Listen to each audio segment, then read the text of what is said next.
know that you think you're the coolest one in town, but to me you'll be much cooler when you're 6 feet underground. Some of us are crazy, some are smart and brave. Well, it doesn't really matter, we all end up in the grave. All my favorite people are dead. All my favorite people are dead. I said all my favorite people are dead. All my favorite people are dead. All my favorite people are dead. All my favorite people are dead. Okay, welcome once again to another episode of Dead Men Tell No Tales. Oh, that's a good, yeah. No? That's close. Close? We're telling the tales of dead men, though. Okay, live women tell great tales. Okay. Dead men tell no tales. You're still in that pirate thing from Disney. You know what a pirate's favorite letter is? R. It's not C, it's R. I'm on it. I know. On it. She remembers all my corny jokes. All my favorite people are dead. Meaning not breathing anymore. Flatline. Meaning Cold as ice. cold bones in the ground. Rigor mortis. Rigor mortis. Something or other. Yeah. Decomposition. Bags of congealed blood. Not talking. Yeah. Not talking, not moving, not looking. You know. Gone but not forgotten. That's right. Because we don't forget these things. No, because we're going to talk about them. Yeah. Because that's what we do. That's right. And today we're going to talk about some of our favorite dead French people. Oui. Do you speak French? Oui, un petit. Oh, yeah? Oui, oui. Well, un petit, not one of my stronger languages. Okay. But yes, it's a very pretty language. Oh, sure. I was told, I was in France this summer, I was told do not do the accent. Which I do. Be our guest, we put our service to the test. Tie your napkin round your neck, chérie, and we provide the rest. That's good. Yeah, I was told never do that. Never do that. Okay. In France. Okay. Don't try to be French. Because do not wear a beret. Do not wear a stripy shirt. These are things I was instructed by my family. Do not make fun of it. And I don't consider it making fun of people. I mean, I do the accent. Mm-hmm. People come up to me all the time and they go, "Oh, forget about it." And, I'm like, really? So, if I went over to somebody and I did the accent, I was told I would wind up on an episode of Locked Up Abroad. So do not do the voices, is what I am told when I travel overseas. So I do not do the voices. Fair enough. Okay. I was also told, do not tell them you're an American, tell them you're Canadian, which is exactly what I did. Oh. Yeah, and... Because that's close, French, Canadians, yeah. Toronto's an hour from here, sure. An hour? No, sure it is. So I try not to do the voices, although I can. Okay. And I do when I teach, the kids love it. Good. When you do voice, I do Latino voices, I do witch voices, I do cartoon dogs. I do ethnicities, but I'm told not to do it when I travel because it makes people uncomfortable. That makes sense to me. Yeah. Apparently French people really don't say, un baguette. So that's frowned upon, so I can do it now. Yeah. As long as you're okay. I don't think any French people are listening to us. I don't think so. I'd be really surprised. I don't think I have some French fries, left over in the fridge. I don't think they're going to complain. And the people who we're going to be talking about are not going to complain because they're dead. They're dead. And that's one of the great things about it. That's why we can talk. Let's talk about them. They're all dead. Yeah, we can totally talk about it. Yeah. So we both have chosen pretty interesting French folks who are dead. Right. And died a long, long time apart. Mine is really early. Yeah, no. Mine is, the near... he's not gone that long. People can remember your guy. Oh, I hope so, yeah. Nobody can remember my chick. I never heard of your chick until you mentioned it, so much less remember. I'm like, what the hell? Yeah. So, but fascinating. No, it is. She is a fascinating character. It's interesting because a lot of her story is sort of shrouded in this weird mythology, which we're going to talk about. Became a legend. Yeah, she's kind of a legend, but there's a lot of haziness about it. Okay. So my super interesting person who is dead and is French is Julie d'Aubigny, also known as La Maupin.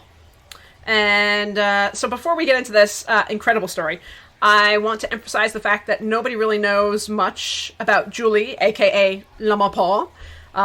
Nobody really knows her true story. Crazy. So with that in mind, she is a real-life woman. Good. You didn't make this crap up? No, I didn't make it up. Just checking.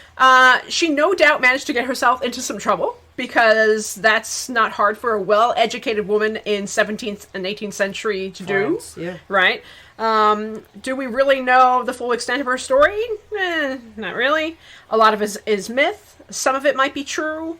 But we really don't know exactly what. A lot of it was blown up later on by 19th and 20th century authors who just kind of heard her story and then just kind of like ran with it. Sure. So I wanted to put that disclaimer in here. Okay. Okay. Just so you know. So let's go back to the late 1600s. When I was a little girl. That's a long, long time ago. Yeah. Are you ready? Born ready. Ready. Okay. So Julie d'Aubigny. So she was born somewhere between 1760 and 17... Take two. Take two. She was born somewhere between 1670 and 1673. Okay. So we're going back to the 17th century here. Yeah. Give or take, she was born somewhere in 1670, Right. 73, somewhere around there. You get the vague idea. Yeah. She grew up in Versailles, which is not a bad place to be growing up, No. right? It's a cool place to be, very fashionable, very artsy, very French. Oh. Oui, oui, oui. Oui, oui.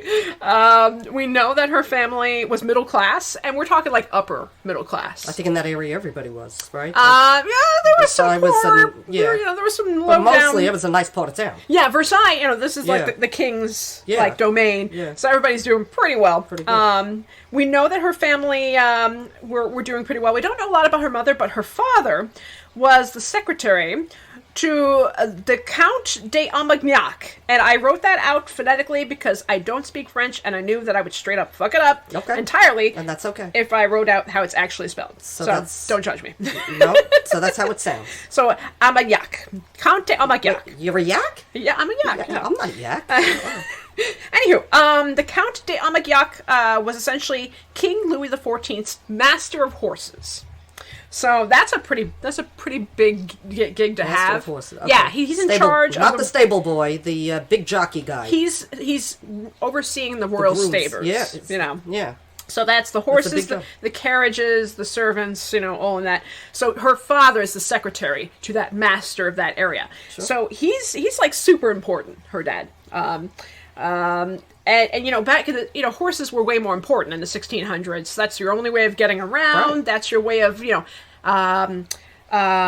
of transportation. win a war. You can't win a war without a good horse. That's all part I've of always the, said that. I said you Right? never win a good war without a horse. Without a good horse, you gotta have a good know. horse.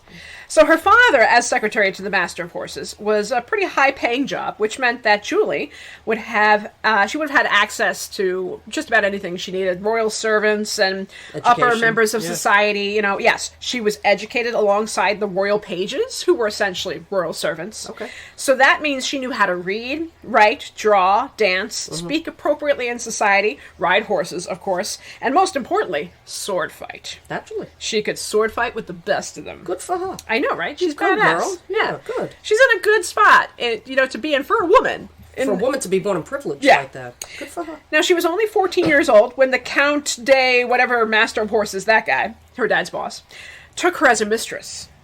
At 14. At 14. Why waste time? First of all, gross, right? She's You think? She's 14 years old, dude. No. Gross. Apparently they didn't have child labor laws back Right, then, no, to say the least. Right, certainly not, yeah. Secondly, I guess this was a thing that, you did back then, but anyway, gross, yeah.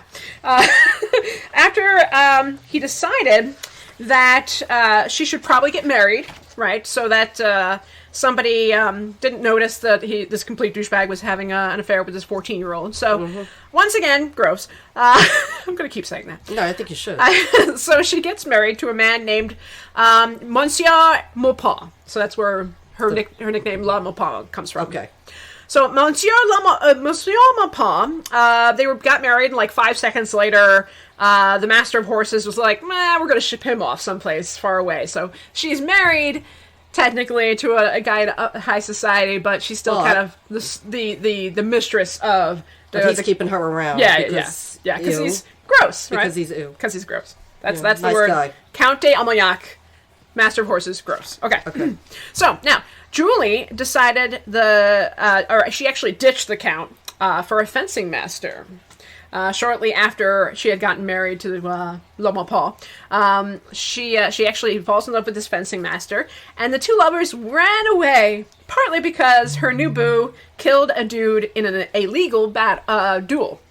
And yes, dueling was actually illegal in France at this time. Okay, so off they went, pub crawling all over France, where Julie would sometimes make money on the side by performing and singing, sword fighting, and just being an awesome babe. And they karaoke night, go Julie. Karaoke night, break out the swords. There you go. Yeah, fun night at the pub with her. Exactly. She sounds like somebody you and I would probably hang out with. I would totally hang out with her. Yeah, absolutely. Yeah. So she and her new lover, this sword fighting master, they're touring all over the place. She's performing. At one particular performance, some drunk asshole in the audience was like, "You're not a real woman." Because she was sword fighting so well. Okay. So she was like, be a dude. She's like, oh yeah? So she decided to rip open her blouse. With that Wednesday. Let the boobies hang out for the crowd. And she yelled, here, judge for yourselves. Wow. So, badassery on a whole whip them out. other all level. Right. Just, there you just go. whipping out those boobs. I'll show you. Wow. Yeah. All right. It gets better. It gets better? We got a lot more. Oh, okay. Oh, okay. Good thing I'm sitting down. Okay, so after a while of running around the place with her fencing master, Julie once again gets bored. You notice she gets bored a lot with lovers, like a lot. So she decided she needed somebody fresh, and she actually fell in love with a girl that she met along the way, like on the road, like there you go. at a Naturally, pub. well, that's something different. There's no name for this girl. I just saw records of a beautiful blonde. Right? Okay. So anyway, the girl's parents were not too thrilled. Can't imagine why. Their daughter had taken up with some swashbuckling, singing, cross-dressing, bisexual weirdo. Woman right? who whips out her boobs. Yeah, honey, you know, you could do better. Yeah, so her parents are like, no fucking way. So they did what all 17th century parents do with their troublemaking daughters. They sent her away? They sent her to a convent. Naturally. Absolutely. Because the guillotine was already taken. Yeah. So, you know. Well, the guillotine is, it's not quite as popular in the 1600s as it will be later on in the 18th century, but yeah. Not as easy to get a stand-in with the guillotine. There was a long line, and they just figured they'd ship her off. Well, I think they preferred actually burning people at this point. Oh, was that it? Yeah, oh. that was the practice, really. With marshmallows. Yeah. S'mores.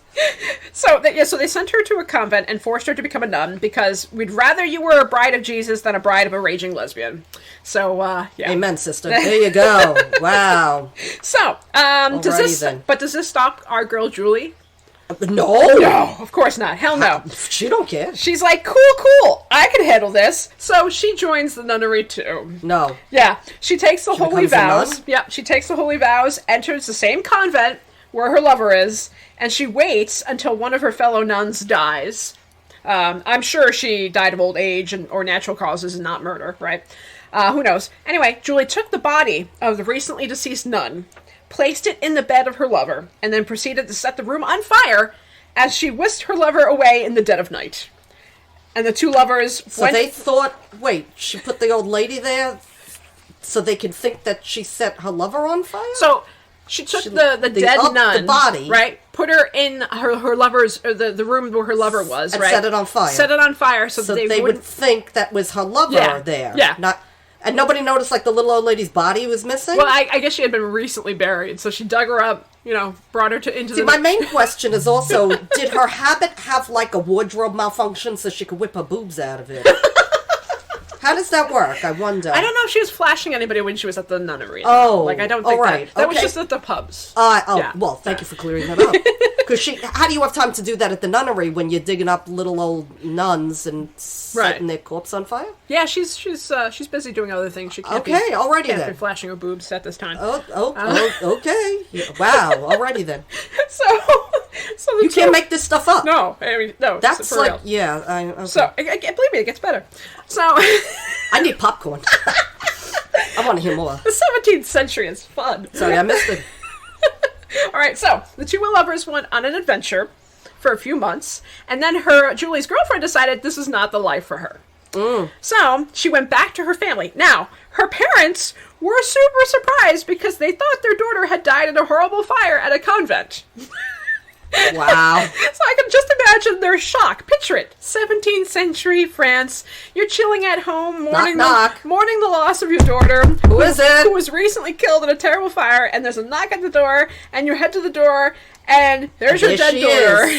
There she is. Hey, Mom. No, it wasn't me. If I were a 17th century person, I would just shit myself. I think I would. Can you imagine poor parents? They must have had a heart attack. I mean, relieved, but... Yeah, they were like, what sort of witchcraft is this? Seriously. Like, what is this? You know, so the parents were not only shocked, but they were also incredibly infuriated that they decided to take this matter to the court.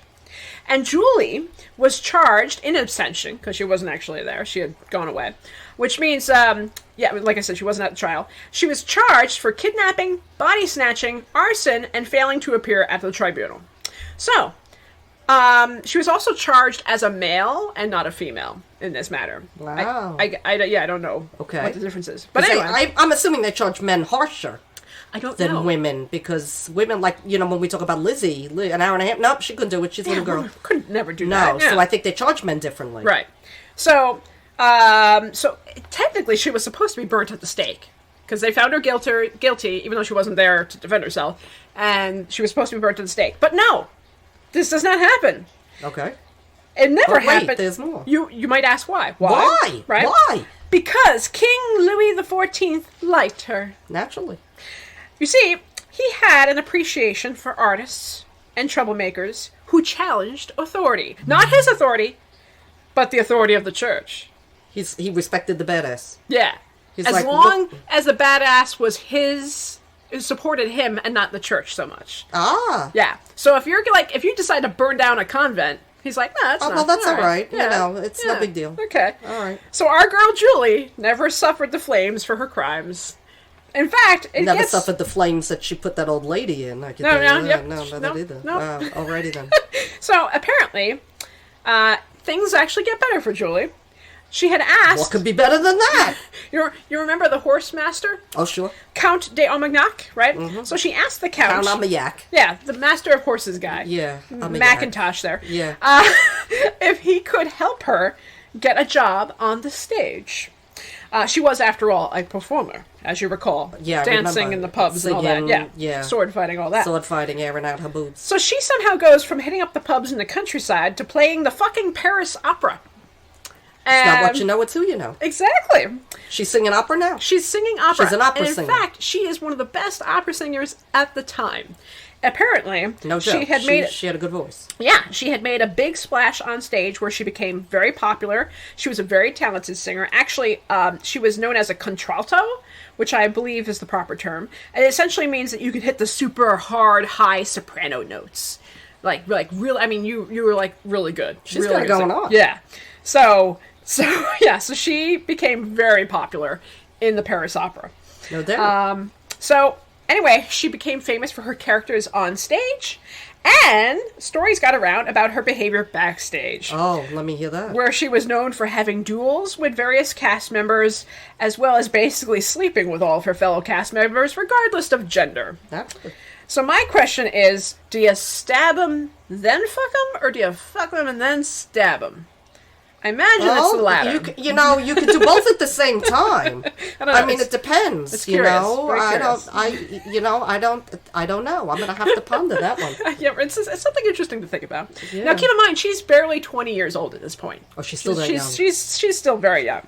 So apparently, she didn't bother to hide her bisexuality from the public. She's sleeping with everybody. Right. No, she made it very clear of what she was and what she did. And now, how the hell do you get away with that in 17th century France? Because you're friends with the king. He didn't care what he did. Absolutely. Did. And because not only did she have the royal protection of the king, but also King Louis XIV, apparently his brother Philippe, was also said, whoa! And down they go. Avalanche. All right, thank you. Hi, kitty. Thank you. That's all right. The kitty just tore down the bookshelf. That's all right. That's all right. Leave it there. The cat will get it. We'll get it later. Okay. It's fine.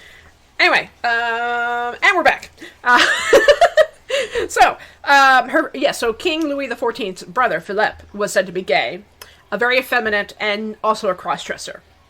So he had a camaraderie with her? So, well, yeah, as a matter of fact, Sure, we're going to talk about that. Some empathy. So it's a little tricky to go around punishing people for their sexuality if your own royal brother is sleeping around with all the mionsos of all the court. You know? Okay, It's like, fair enough. So, that being said, she did get in trouble at one point with the king because she was invited to a party that his brother, Philip, was having. This is about 1695. Okay. Now, she came dressed as a man to the party, which is no good. Oh. Okay, no, it's not a surprise, right? Okay. Everyone's like, yeah, it's just This Mama is who Paul. she is. It's Yeah. Mama Paul. You know, that's what she does. Julie. Yeah, okay. we all know, right? So there goes Julie again. Yeah, so she comes dressed as a man, and then she proceeds to dance with all the beautiful women at the ball, like all the ladies. Okay. And that's cool. Yeah, okay. Still Everyone's okay. like, yeah, okay, we get it. Well, not cool when she decided to dance with the most absolutely amazingly, incredibly beautiful mademoiselle that everybody wanted. Oh. And all the dudes in the room were like, what the fuck is she doing? What? And then she lays a huge kiss on this girl right in the middle of the room, and that's when the dudes were like, oh, no. Now you've gone too now far, you've gone Julie. too far. So, she was actually... three guys decided to... they were so jealous that they challenged her to a duel right there on the spot. So, she took these dudes... Did they know she was a sword person? Well... Well, they did by the end of the She night. took all three of these guys outside and beat every single Kicked one their of them. ass. Yeah. She just took them out one by one. So then she brushed herself off and then went right back into the party and went back to dancing. I mean, badass. This woman is just badass. Well, King Louis didn't think so. Oh. The king's like, look, you really can't do these duels at a royal party. Show up my men. And beat everybody's asses. No It's good. just, it's not cool. Yeah, dial it down, Julie. Yeah. He's like, only I'm allowed to give justice. You can't be doing these duels like this. Wow. So she had to get out of Dodge for a bit. Okay. So she went out. I think she went to Germany for a little while. Okay. But then she came right back eventually and went back to sing at the opera. She was performing for the king several times. So apparently he got over it. Yeah, he figured it out. In 1702, André Comprat composed an opera specifically for Julie to perform. Like he had her voice in mind when he was writing it. So Wow. she's like at the height of her game in 1702. How do you make an opera about a cross-dressing, ass-kicking opera singer? That's a really good question. Yeah, I wonder what it was called. It was called... I forgot. I kick your ass. I wrote it. I kick your ass. A lot of these things, like, I'm like, I can't fucking say that. I don't know how to say French. I don't know how to speak French. And I'm like, okay, I'm just going to fuck it up. So anyway. Whatever. That's okay. It's fine. Now, her final lover, Oh. who seems to be like the love of her life, was actually the woman that she adored more than anybody else, was Madame la Marquise de Fronsac. The two lived together until the Marquis's death in 1705. So Wow, okay, so that was her boo. That was her boo. They lived together. They loved each other very much. Okay. And when she died, it seems that Julie lost all of her lust for life at that Aw, point. Yeah. okay. She supposedly then joined a convent.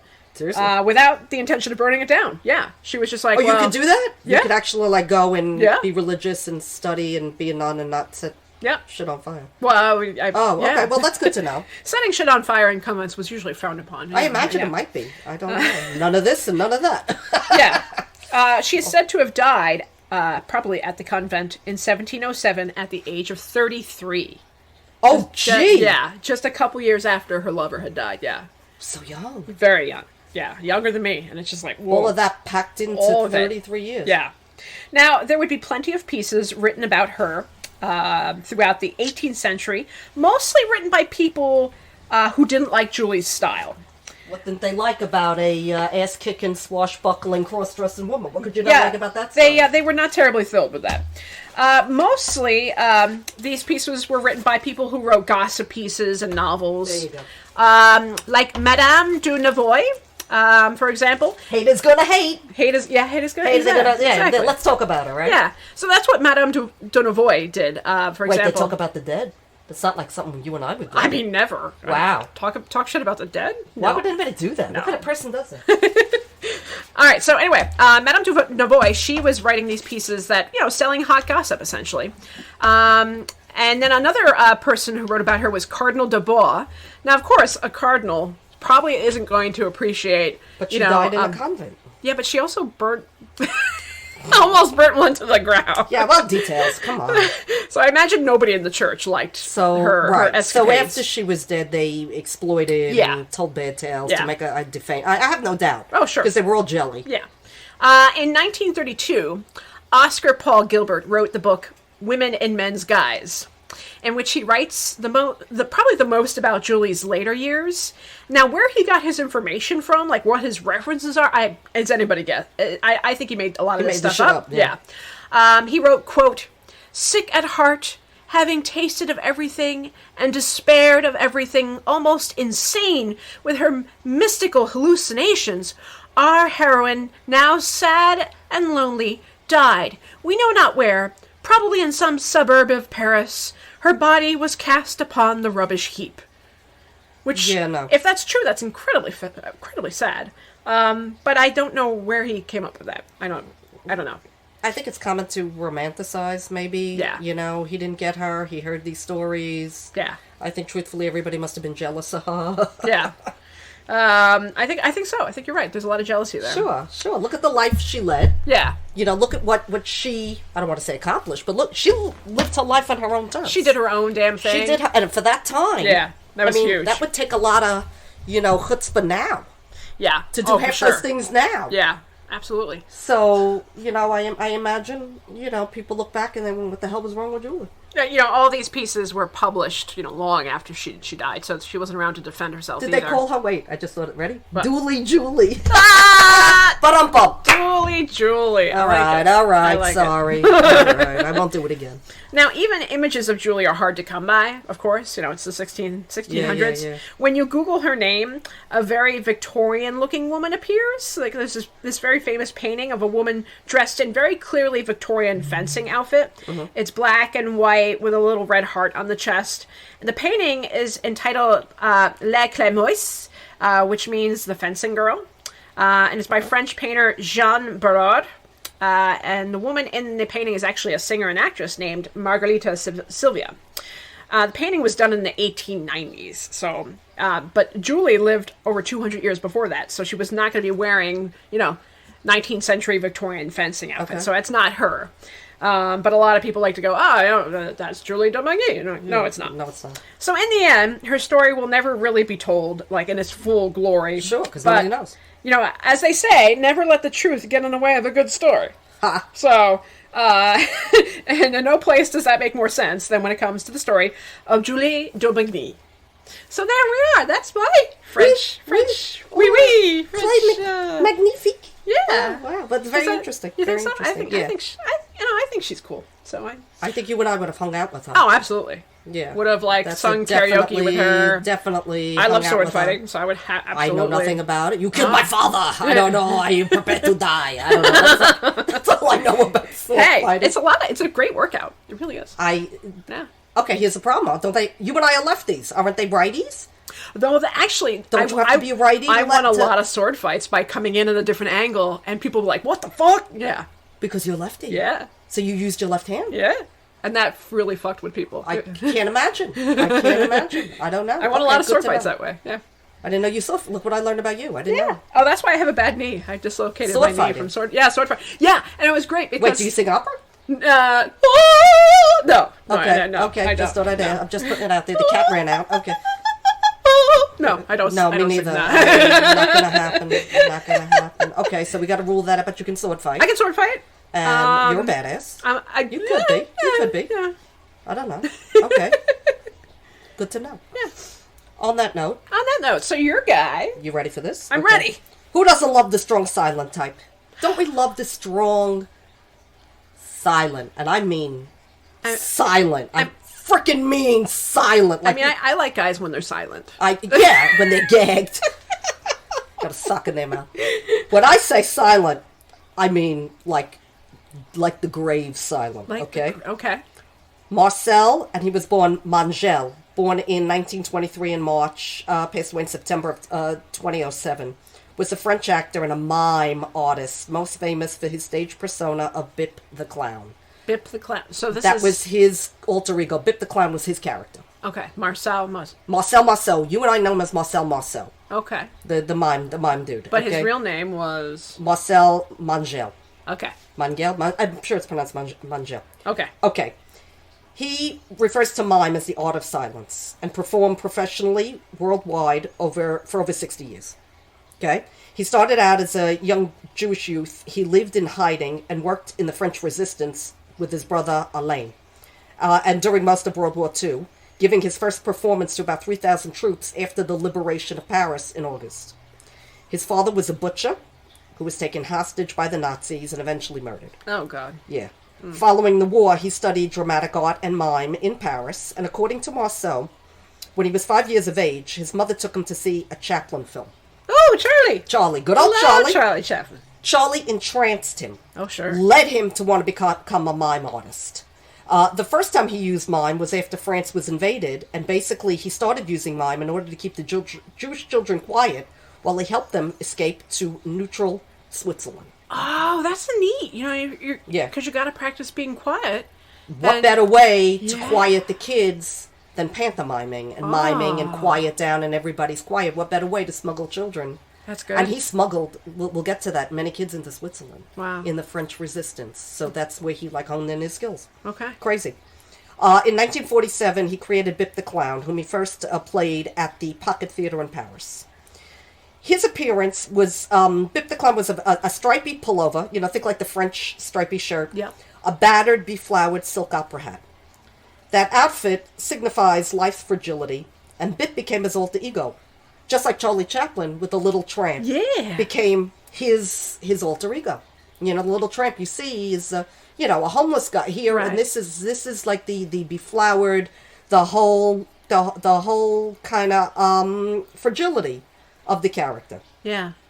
He silently mimed exercises, which, I don't know, the cage, and walking against the wind, and the mask maker, and in the park, and, all those pantomimes, which became classic displays. Satires on everything, from sculptors to matadors, were described as works of genius. Mm-hmm. Of his summation of the ages of man and his famous youth, maturity, and old age and death, one critic says, Marcel accomplishes in less than 2 minutes what most novelists cannot do in volumes. Oh, wow. That's quite a compliment. Isn't it? Right? Yeah.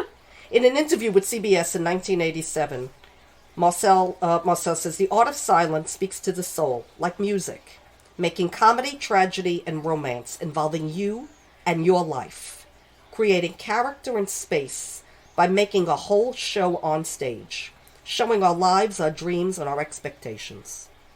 How you like that? I like it. I do too. Yeah. Marceau tried to explain some of his inner feelings while creating mime, calling it the art of silence and performing it all over the world in order to spread my art of silence.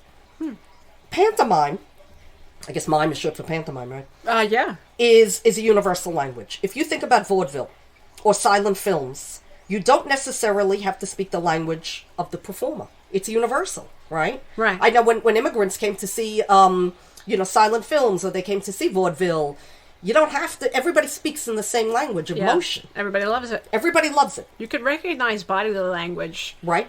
better, I think, than actually speaking. Speaking, right? Yeah. even with intonation and dialogue. Yeah. When you talk, people understand what he calls the language of silence. I mean, it is, if you've ever seen him, it was pretty fascinating. Here's a side note. You're not going to believe this, because I didn't believe it. I had to read this twice. Okay. He was friends with none other than Michael Jackson for over 20 years. I believe that, because Michael Jackson was like this child, like in a man's body, right? That's true, too. Yeah. I could see him being best friends with a clown. Like, absolutely. That's true, too. Yeah, I never thought of that. Yeah. But listen to this. They planned on doing an HBO concert together, but Jackson was hospitalized for exhaustion during rehearsals. Oh, dear. However, Michael says during an interview that he had always been in awe of Marcel's skills as a performer, watching how he would defy the laws of gravity, like he was stepping on air. Like a moonwalk. Like a moonwalk. Jackson goes to say, I would take some of those things and include it into rhythm and dance when I move. That makes total sense, yeah. That you never think of Michael Jackson, right, with the moonwalk or whatever, being inspired by mime. But once you hear it, you know, having seen Marcel perform, having seen Michael Jackson perform, I can see the influence. Sure. Never would have thought about it. Yeah, yeah, When yeah. Marcel does that, like, walking against the wind thing. Yeah. Yeah, that's a moonwalk. Oh, there, yeah. Michael. Yeah. Isn't that right? That's awesome.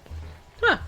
Mel Brooks had a movie called Silent Movie. Love Mel Brooks. Love Mel Brooks. Silent movie. The whole movie is black and white and silent. The only person that has a spoken word in that movie is, of course, The mime. the mime, Marcel, and his one word. None. I mean, no. The one word in the whole film. And that, I think, is the only time, other than, like, an interview where he's performing, where I've heard him speak. It's a riot. It's a riot. Marcel was married 3 times. First to Huguette Malade. We had 2 sons, Michel and Baptiste. Then to Ella Gencourt. I can't pronounce that name, and that's not even French. Jaro, yeah. Jaroszewitz. Zara, yeah, okay, I can't pronounce her. Okay. He had no kids with her, and his third wife was a woman named Anne Ciccio, with whom he had 2 daughters, Camille and Oriella. Okay. He died in a retirement home in France in 2007 in September at the age of 84. Oh. At his burial ceremony, they played the second movement of Mozart's Piano Concerto, which Marcel used often as an accompaniment for his mime routines. Oh. And that was played as well as Bach's cello numbers, which Marcel used. He was interred at Père Lachaise Cemetery. Now, I was just at Père Lachaise Cemetery. Oh, really? Yeah, when I went to France over the summer. We went to, I tell my family, with my family, I said, we have to go to Père Lachaise Cemetery. My daughter's like, what do you want to do in France? I said, we have to go to the cemetery. She goes, we're French? I go, no, who the hell said we're French? She goes, who the hell are we seeing? I said, well, Jim Morrison. Jim Morrison? Yeah. So we should do him. But I went to Jim Morrison's grave, and Oscar Wilde is buried there, and Marcel. I didn't have time to see everybody, but Marcel Marceau was buried there as well. Okay. Yeah.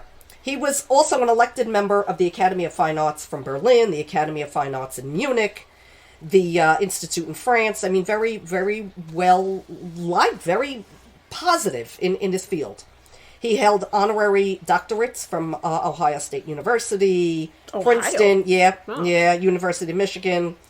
In April of 2001, he was awarded the Wallenberg Medal by the University of Michigan in recognition of his humanitarianism and acts of courage aiding Jewish people and other refugees during World War II. In 1999, New York City declared the 18th of March Marcel Day. Aww. He accepted the honors and responsibilities as serving of goodwill ambassadors for the UN and the Second World Embassy on Aging, which took place in Madrid in April of 2002. He wrote several kids' books, and there's a recent film with Jesse Eisenberg, 2020 film called Resistance, which I did see. I'm going to put that on your list. Okay, yeah. Jesse Eisenberg plays him, and they will show how he and a bunch of other people smuggled kids back and forth in Switzerland, through the mountains, getting these kids out, saving numerous kids. I gotta see it, yeah. It really is a good film. Yeah. I just became aware of it. Resistance. Cool. Marcel Marceau was a legendary mime who survived the Nazi occupation, saved many children during World War II, is regarded for his peerless style of pantomime, moving audiences without ever uttering a single word, and is best known to the world and beloved as the Master of Silence. The Master of Silence. There's something to be said for silence, the sounds of silence. Yeah. But motion portrays emotion.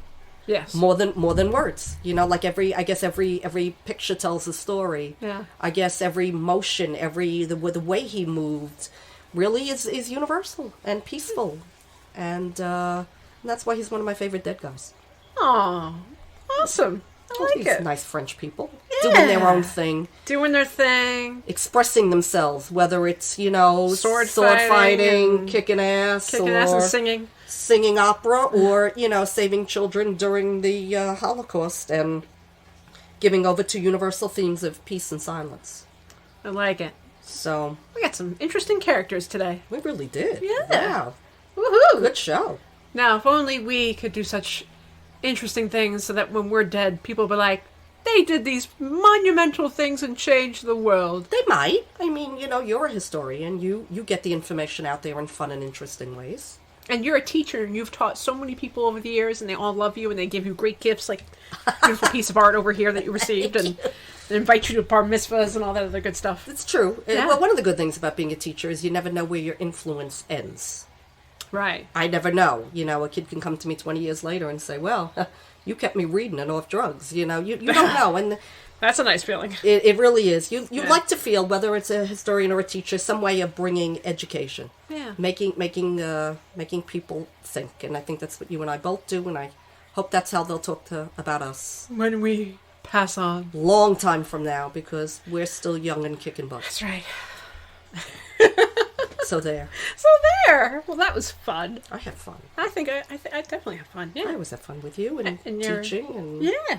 And the cats throwing things and down. And the cats tossing things around. And us putting the information out there. If Yeah. anybody has any questions. You know how to find us. You can I hope you know how to find us. Reach us on... found the podcast. Yeah, if you found the podcast, you can find us on Facebook. We're out on Facebook. Just look for, All My Favorite People Are Dead podcast, right? Right, or you can find us on our website, which is... what is our...